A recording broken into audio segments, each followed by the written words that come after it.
Inamin ng TV host actress na si Ann Curtis na fan daw siya ng namamayagpag na love team ni Kim Chiu at Paolo Avellino. Sa eksklusibong panayam ni ABS-CBN, tinanong niya si Ann tungkol sa success ni Kim na co-host nito sa It's Showtime. I'm so proud of them. Actually, fan ako ng Kim Pao. Hindi ako madaling kiligin. Sobrang kinikilig ako, lahad ni Ann.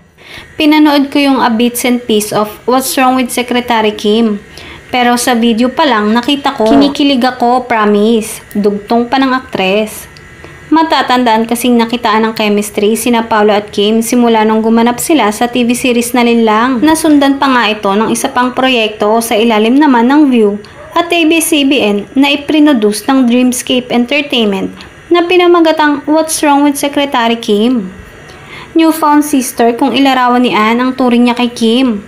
Ayon kay Ann, madali silang nagkapalagayan ng loob ni Kim dahil sa maraming bagay nilang pagkakapareho. Saad niya, Kimi, to my newfound sister, sa pagiging team OA as in overacting, OA sa iyakan, OA sa sayawan, kantahan, everything, to becoming dancing sisters. I just want you to know that aside from your Ate Lakam, I will always be here as an ate for you. Anytime, call me, I'm there. Mag-OA tayo anytime.